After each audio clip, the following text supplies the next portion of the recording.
Hola, hola chicos y chicas, bienvenidos a una nueva clase, la última clase ya de estructura de datos. En la clase de hoy vamos a terminar ya todo el contenido que nos queda de organización de archivos, ¿ok? Vamos a continuar hoy donde lo dejamos ayer, en el direccionamiento indirecto. Habíamos hablado de la organización directa, habíamos hablado del direccionamiento directo, de los diccionarios y ahora vamos a hablar un poquito de lo que es el direccionamiento indirecto. ¿Ya? Es bien parecido al direccionamiento directo. La única diferencia es que en el direccionamiento directo, yo a partir de la clave, yo llego directamente a la dirección. ¿Ya? Ahora aquí en el direccionamiento indirecto, yo a partir de la clave llego a una dirección donde pueden haber uno o más datos. ¿Ya? Esa dirección donde puede haber uno o más datos se le llama bucket. ¿Ok? Bucket o cubeta. ¿Por qué bucket? Porque en vez de tener un solo dato puede tener más de uno.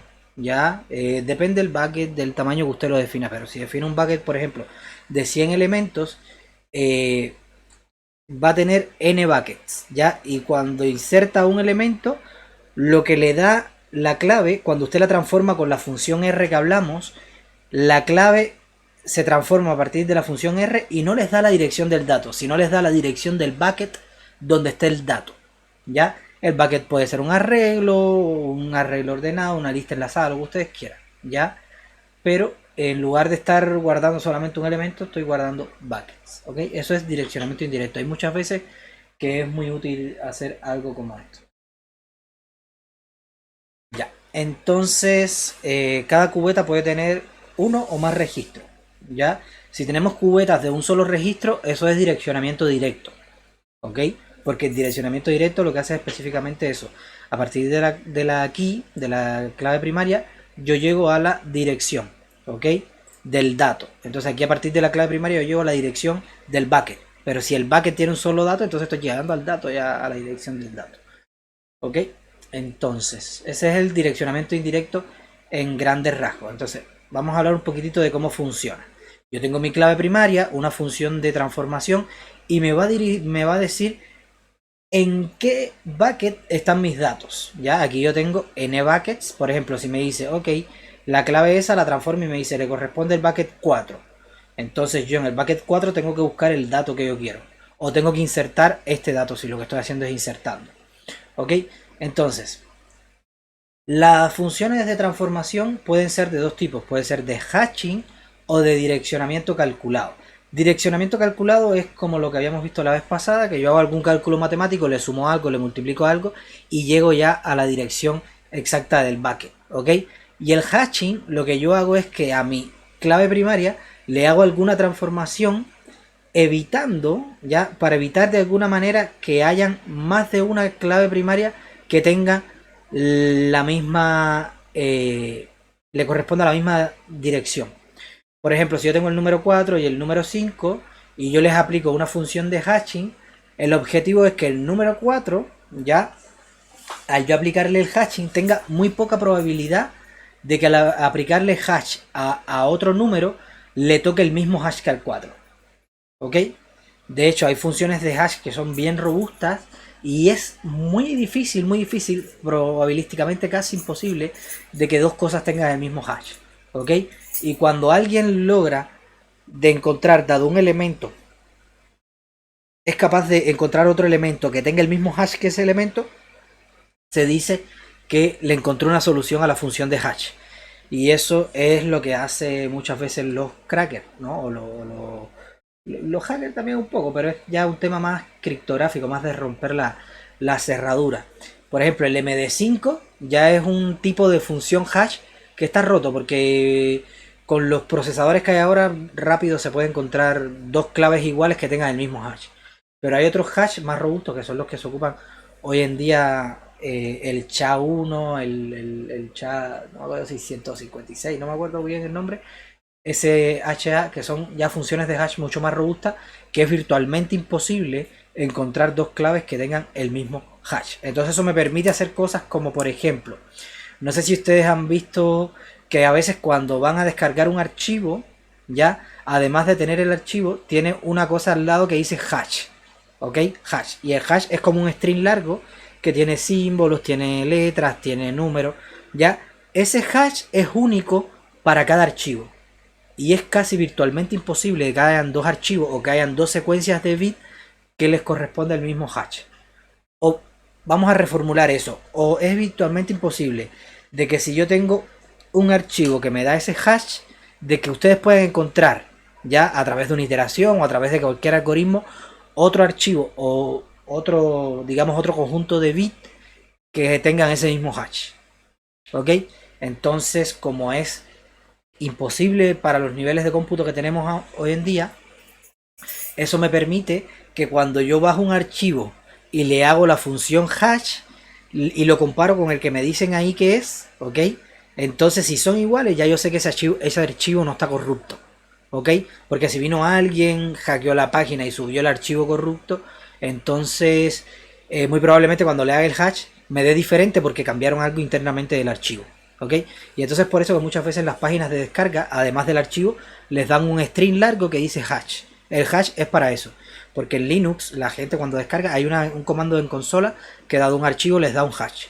¿Ok? Entonces ahí ustedes rápidamente pueden chequear si ese archivo es el que tienen que descargar, ya, o si no es un archivo corrupto o lo que sea, ya, porque igual pueden tener una herramienta de tercero de descarga que le introduzca algún payload al archivo que ustedes tienen que descargar, es decir, descargue el archivo, le introduce un payload y le dice, ok, este es el archivo, instálalo, y está instalando el archivo pero también un payload. Entonces, para evitar eso, la página oficial les da un hash y les dice, mira, antes de instalarlo, chequea de que tengas un archivo con este hash, ok. Entonces los hash son muy útiles para esas cosas. Entonces, nosotros podemos definir funciones de hashing o funciones que a partir de una clave primaria me den un hash de manera particular. Hay varios métodos para eso, o podemos utilizar algún método ya criptográfico más avanzado, aunque para estas cosas de almacenamiento de datos que no necesitamos que sean seguras, sino lo que necesitamos es que en cada bucket estén como repartidos los datos. Porque por ejemplo, si mi función hash no es muy buena, lo que va a pasar es que van a suceder muchas colisiones. ¿Qué cosas son colisiones? Cuando a dos datos yo le hago un hash y me dan el mismo hash. Eso se dice que ahí hay una colisión. Entonces, si la función hash mía no es muy buena, lo que va a pasar es que va a haber muchas colisiones, entonces van a haber buckets que estadísticamente van a tener mucho más elementos que otros. Por ejemplo, el bucket 2 puede tener 2 elementos y después el bucket 3 tener 2000 elementos. Entonces, eso es lo que hay que evitar. Hay que hacer una función hash buena para que los elementos, cuando yo los vaya insertando acá, se vayan distribuyendo de manera homogénea entre los buckets. Nunca vamos a lograr una homogeneidad de 100%. Pero bueno, tenemos que tratar de que sea lo más cercano a eso posible. Es decir, de que cada bucket tenga la misma cantidad. ¿Ok? Eso lo podemos lograr a través de la función de hashing o asignándole a cada dato un bucket y hacer un direccionamiento calculado a partir de la clave, ¿ya? Pero lo más utilizado es la función de hashing, ¿ok? Luego, imagínense que esta cubeta aguanta 10 registros. Si a mí me llega un registro 11 y el registro 11 le tocó justo un bucket que ya está lleno, entonces ahí decimos que ocurrió un overflow, es decir, se desbordó el bucket, ¿ok? Se desbordó la cubeta. Entonces hay que manejar ese overflow. Entonces, lo que pasa es, vienen datos, yo le hago la transformación, el hash, me da el hash y el hash me dice cuál es el bucket que le corresponde. Si el bucket está lleno, entonces hay que hacer un manejo de overflow. Si no está lleno, lo introduzco en el bucket. Ahora, si lo que yo quiero hacer es leer, yo solamente voy al bucket y lo leo. Y listo. Ok. Aquí, por ejemplo, aquí hay un ejemplo de función hashing que no se utiliza en criptografía, pero es una función básica que pueden ocupar ustedes si algún día quieren hacer algo de hashing. Igual otra función de hashing que hacen, les digo esta primero y después les digo la otra. Ya, denme un segundito.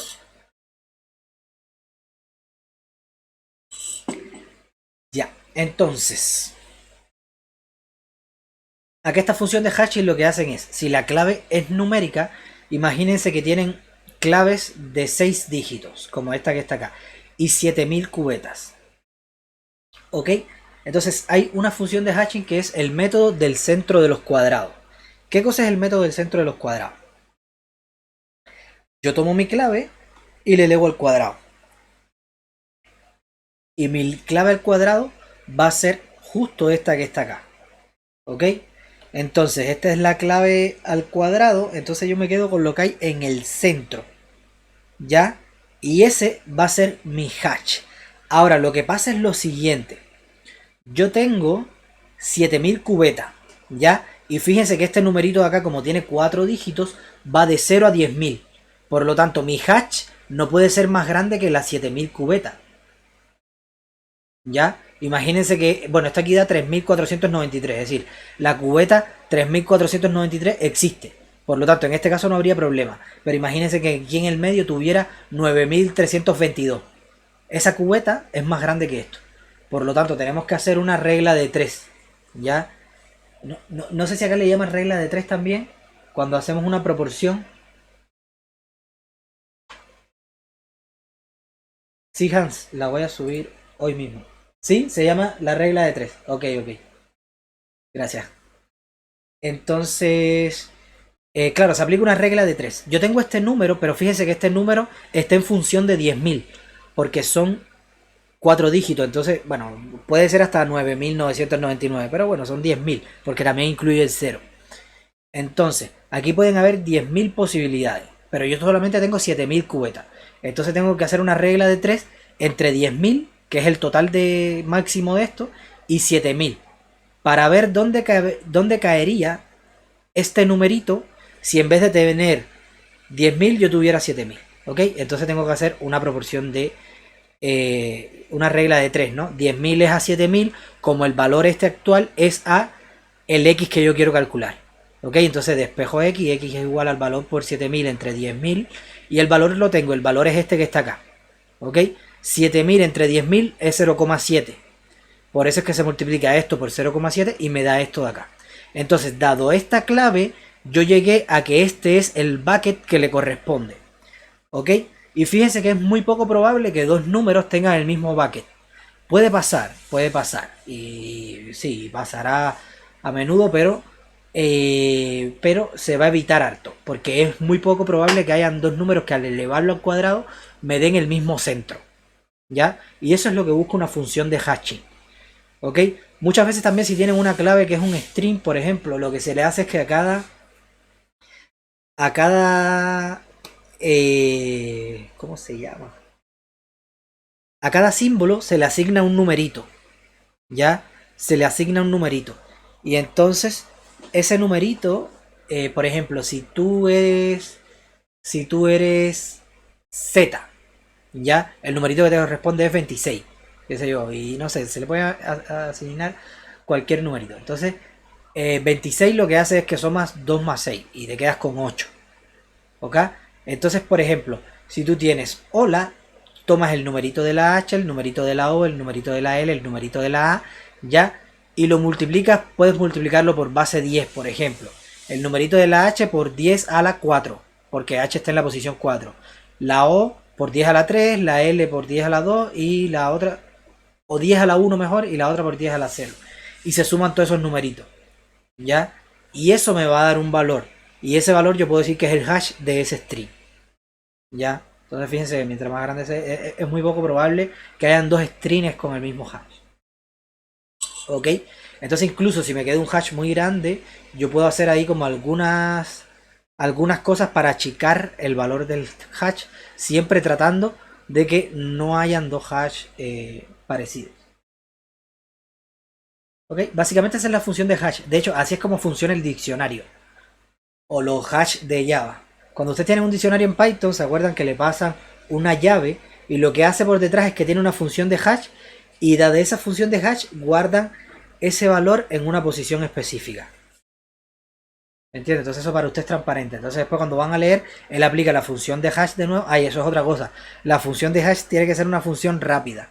Porque si hacen una función de hash que sea muy costosa, entonces la lectura y escritura va a ser rápida, leer del bucket, pero va a ser muy lento generar el hash. ¿Ok? Entonces no pueden hacer un hash que sea n cuadrado, por ejemplo, porque va a ser súper lento. Por ejemplo, el hash del string que yo les enseñé es un hash orden n. Entonces si van a tener string muy largo no conviene tener hash orden n. Entonces las técnicas de overflow, ¿cuándo ocurren? Cuando yo le aplico la función de transformación a determinada clave, y esa clave me dan el mismo hash. ¿Ok? Es decir, tenemos claves diferentes y me dan el mismo hash. ¿Ok? Entonces, en ese caso, decimos que hay una colisión. Por lo tanto, hay que aplicar técnicas de overflow. Técnicas de overflow, hay tres fundamentalmente, que son direccionamiento abierto, encadenamiento o direccionamiento calculado múltiple. ¿Eso cuando sucede? Cuando se les llenó el bucket y llegó un elemento que va en ese bucket. ¿Ok? Entonces, ahí eso no vamos a entrar en detalle. Ustedes después, si quieren saber un poquito cómo funcionan esas técnicas de overflow, pueden ir acá al libro, al capítulo 5.9. ¿Ok? Y lo último que vamos a ver es la organización con índice. Esta parte ya no es tan compleja, esta parte ya es un poquito más sencilla. Bueno, igual la aplicación después igual tiene sus cosas interesantes. Aquí, por ejemplo, tenemos una tabla que tiene claves primarias. Es decir, tiene una clave primaria que son 3 columnas, ¿no? Entonces, si tenemos alumnos, también podemos tener una clave primaria que sea solamente el root o el número de matrícula. ¿Ok? Asiento de las clases, de la sala de clase, también podemos tener un numerito. ¿Ok? Es decir, eso de las claves primarias ya lo hemos hablado.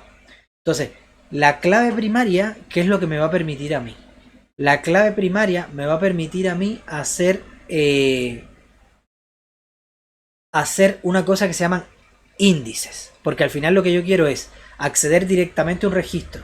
De eso se trata lo que queremos hacer. No queremos un acceso secuencial, sino queremos acceder directamente a un registro. Entonces lo que podemos hacer es tenerlo ordenado y hacer una búsqueda binaria para que sea logarítmico y no orden n como era el secuencial. ¿Ok? Pero eso va a traer una serie de problemas. Primero, tienen que saber el tamaño del archivo. También van a tener que hacer múltiples accesos a la memoria. Porque van a tener que ir a la mitad, después a la mitad de la mitad. Igual es logarítmico, pero van a tener que hacer varios accesos. ¿Ok? El ingreso y la eliminación requieren reajustes también. Vamos a tener que estar reajustando el árbol. Y eso es... eso también es un problema. Y solamente van a permitir buscar por la clave.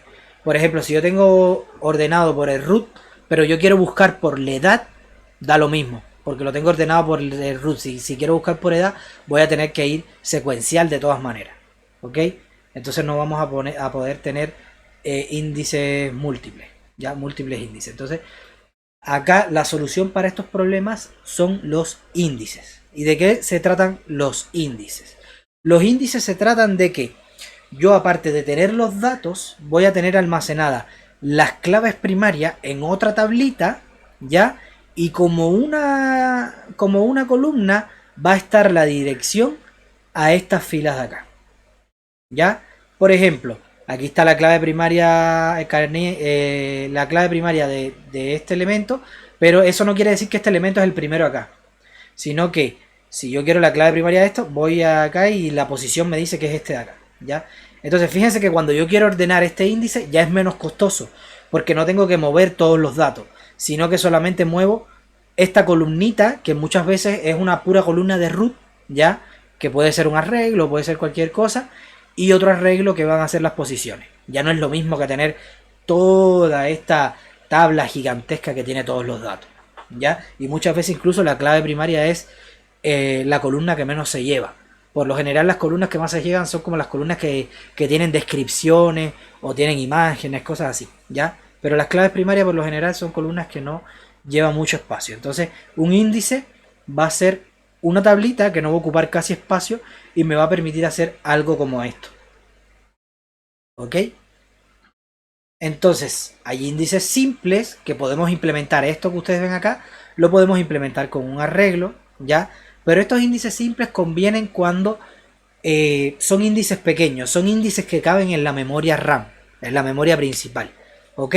Pero si yo tengo un índice gigantesco, entiéndase de que tengo 5 GB de datos, y entonces tengo un índice para esos 5 GB de datos, ya ese índice o un arreglo ya no me es factible, porque a lo mejor 5 GB de datos, un índice se va a llevar ¿cuánto? 200 megas. Entonces un arreglo de 200 megas es el manso arreglo, ¿entiendes? Se van a tener 200 megas ocupando la memoria RAM para tener solo el índice. Muy probablemente muy probablemente Chrome tenga los índices almacenado en la memoria RAM. ¿Ya? Pero no es la idea. La idea es que cuando tengan índices complejos, ocupen esto. Ocupen árboles. ¿Ya? Esto conviene más con los índices gigantescos. Entonces, por eso es que las bases de datos, donde ustedes almacenan datos, PostgreSQL, SQLite, todas las bases de datos estas por detrás, lo que tienen es un B+, ¿ya? Que es el último árbol este que vimos. Así es como se implementan por detrás las bases de datos. Entonces, el índice en los árboles B+, va a estar en todos los nodos que no son hojas. Y los datos todos se van a almacenar en las hojas. Entonces las hojas son las únicas que van a almacenar datos.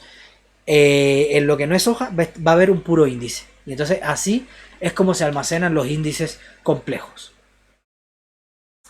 Entonces, algo como esto que ustedes ven acá. Entonces cuando tienen eso, fíjense que les permite hacer muchas cosas. Ustedes en la memoria principal solamente tienen que tener almacenada la raíz. Ya, si quieren igual pueden tener una caché y tener ciertos nodos almacenados acá en la caché para que no tengan que estar todo el rato subiendo. Ya eso también se hace. Bueno, las bases de datos son como súper optimizadas, tienen muchas cosas, tienen caché, tienen cosas más elaboradas, ¿no? Pero en los primeros días las bases de datos más simples lo hacían así nomás, ¿ya? En la memoria principal tenían la raíz y después en el disco duro tienen el resto del índice y los datos, que son los que están en la hoja, ¿ya?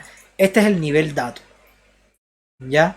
El nivel dato, pero las hojas, ojo, en el árbol B las hojas no almacenan datos tampoco, sino que almacenan clave y almacenan la posición de memoria donde están los datos, es decir, almacenan algo como esto que ven acá, ¿ya? Esto estaría en una hoja, esto también, ¿ya? Y entonces yo después esto lo tengo en el disco duro. Entonces la hoja, imagínense que esto es lo que hay en una hoja de un B+.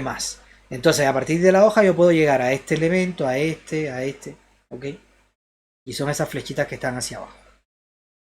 Y eso es un índice dinámico. Pero como, si ustedes se acuerdan, los árboles B+, tienen conectadas las hojas entre sí. Es decir, cuando yo termino de iterar por una hoja, puedo moverme hacia la hoja siguiente, ¿ok? Y hacia la hoja siguiente. Entonces eso me permite a mí recorrer los árboles de muchas maneras. Por ejemplo, si yo estoy buscando una clave específica, yo simplemente, cuando digo clave es una llave primaria específica, me muevo por acá, pum, pum, pum, ¿no ves? Y llegué ya a la clave que yo quería. O llegué a la hoja que tiene la clave que yo quiero. Y recuerden que en la hoja también están ordenadas, así que en esta hojita yo puedo buscar con una búsqueda binaria, ¿ya? Igual la hojita ya va a ser más chica. Entonces va a ser como súper optimizada la búsqueda.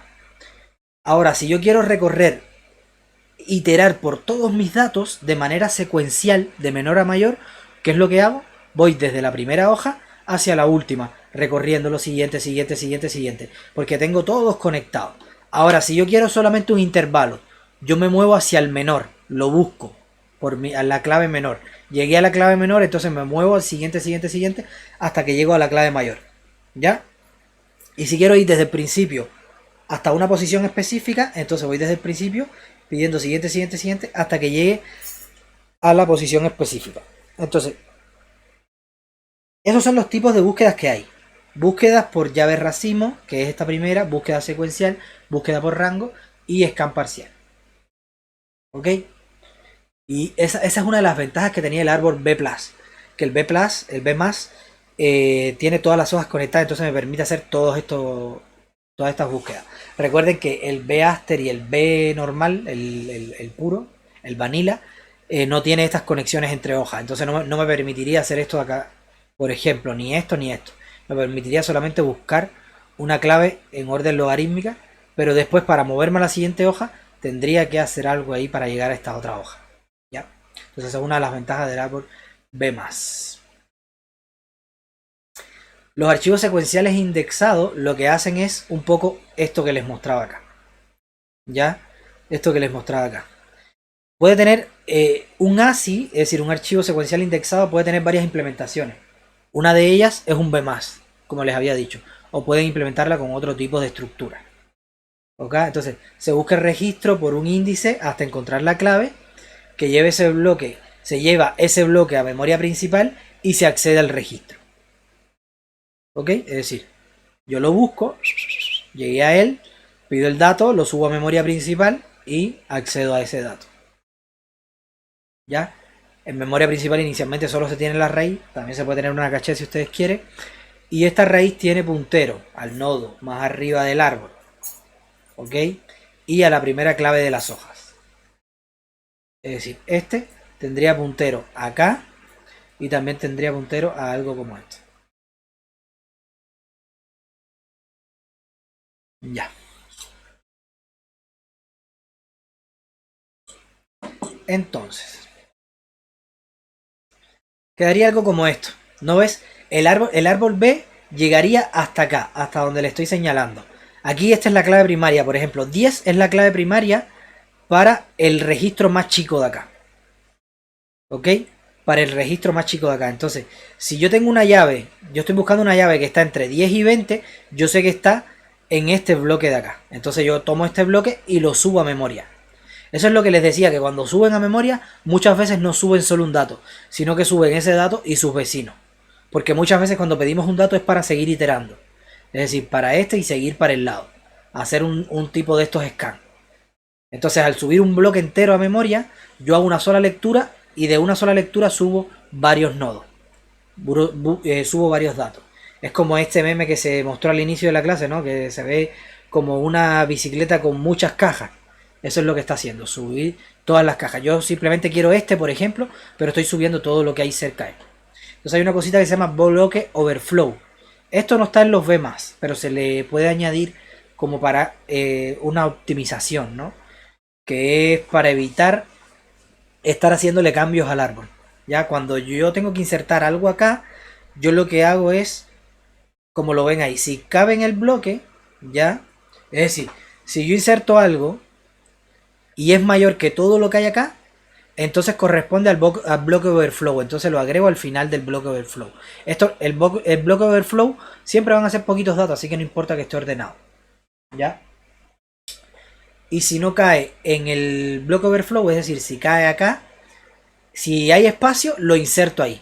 Si no hay espacio, lo que hago es que el último de acá, que es el máximo, lo bajo al bloque overflow y ese que inserté lo inserto en la posición que corresponde y los que son mayores que él los corro una posición hacia la derecha. ¿Ya? Está la eliminación, que es si está en el bloque overflow, lo elimino nomás.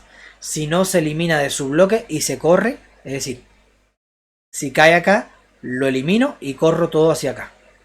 ¿Ya? Y quizás buscar el mínimo de acá y subirlo para acá. Ya. Y si hay modificación, por ejemplo, si yo quiero modificar algún dato de acá, por ejemplo, registro 3, y no quiero modificar la clave primaria, yo simplemente puedo cambiar los datos sin problema. Porque lo que me afectaría sería cuando cambio la clave primaria. Porque cuando cambio la clave primaria, fíjense que esto está ordenándose por clave primaria. Entonces, si cambio la clave primaria, ya cambié esto de acá arriba. Entonces tengo que reajustar el árbol. ¿Ok? Ya, bueno, aquí hay más explicaciones, pero bueno, ahí si quiere después lo ven, pero por ahora no es importante. Ahora, lo que pasa es, esto es una clave primaria única. Y ahora, ¿qué pasa? Por ejemplo, yo estoy haciendo algo de Spotify. Y aquí yo tengo las canciones ordenadas por artista. Entonces, dado un artista, yo puedo buscar sus canciones súper rápido. Pero si yo quiero también tener las canciones ordenadas por género, ya no voy a poder hacer la búsqueda tan rápida. Entonces, lo que se hace generalmente es, como este índice, fíjense que los datos son los que están en disco duro. Ya estos índices son chicos. Los índices solamente tienen las claves iniciales de cada bloque. Entonces, esta parte de arriba del árbol, es decir, el árbol en sí, es bien chico. Ya no se lleva tanto espacio.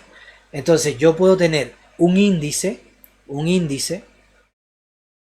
así como este, implementado con árbol B+, para los nombres de los cantantes, otro con árboles B+, para el nombre de las canciones, ¿ok? Entonces cada índice va a ser un árbol diferente y cuando apunten acá abajo,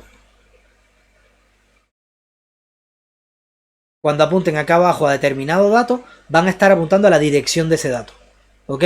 Por ejemplo, digamos que en este árbol está ordenado por nombre de canción. Entonces aquí la canción Gangnam Style está acá, ¿ya? Pero resulta ser que después cuando está ordenado por artista, Sai parece que se llamaba, el artista que cantaba Gangnam Style, quizás está más atrás en el árbol y está como por acá. Entonces, ese que por atrás apunta a esta misma dirección de memoria, que es donde están todos los datos de la canción. Ya, es decir, los datos de la canción nunca los cambio de la misma posición de disco duro. Lo que cambio son las claves de acá arriba, que se llevan menos espacio en disco. ¿Ok? Y así es como funcionan las bases de datos, los sistemas de ficheros y todas esas cosas que hay por detrás. Y otra manera de hacerlo es con organización multilista y organización de lista invertida. Por ejemplo, multilista es tener más de un índice. Por ejemplo, tener un índice, pero aquí como tabla, es decir, no como árbol, sino como tabla, así de, ok, Silvia hay 3 y apunto a la primera Silvia. Y esta Silvia tiene aquí un enlace que me va a ir a la siguiente y va a ir a la siguiente. Es decir, este me va a dar un puntero al primer valor de la lista enlazada para esa clave, ya para ese nombre. Después, si yo quiero ir a Toro, voy acá, pum, y Toro es único, por lo tanto no apunta a nadie siguiente, ¿ya? Y así Araya, por ejemplo, apunta para acá y cuando le pido el siguiente me da este acá. También lo puedo hacer así, ¿ok? Implementar una columna que sea como una lista enlazada, ¿ya? Y aquí almacenar las cabeceras de esas listas enlazadas para cada una de las claves que yo quiero tener en mi índice. Entonces aquí puede ser por los nombres y aquí puede ser, por ejemplo, por los remedios. Y hago lo mismo para los remedios. Entonces, si yo quiero buscar un nombre, yo hago una búsqueda binaria acá y después itero por ese nombre. Si yo quiero los remedios, hago una búsqueda binaria acá y después itero por ese remedio. ¿Entiendes? Así puedo indexar por varias cosas. Y otra manera de hacerlo también son las organización de listas invertidas. Que ahora en vez de a partir de la clave primaria llegar al dato, lo que yo hago es que, por ejemplo, si yo quiero, por el tipo de sala, quiero obtener cuáles son las salas de pediatría, entonces yo tengo una tabla donde para la sala pediatría tengo todas sus claves primarias.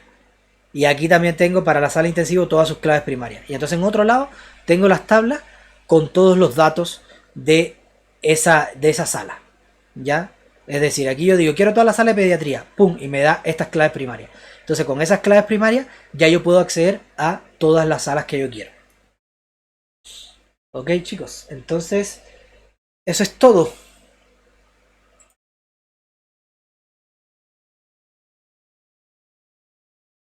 Ya, enseguida le atiendo las consultas. Los que están viendo el video, si tienen alguna consulta, ya saben, pueden escribir en los comentarios o pueden escribirme un correo, como más cómodo se sienta. Chao, chao, nos estamos viendo.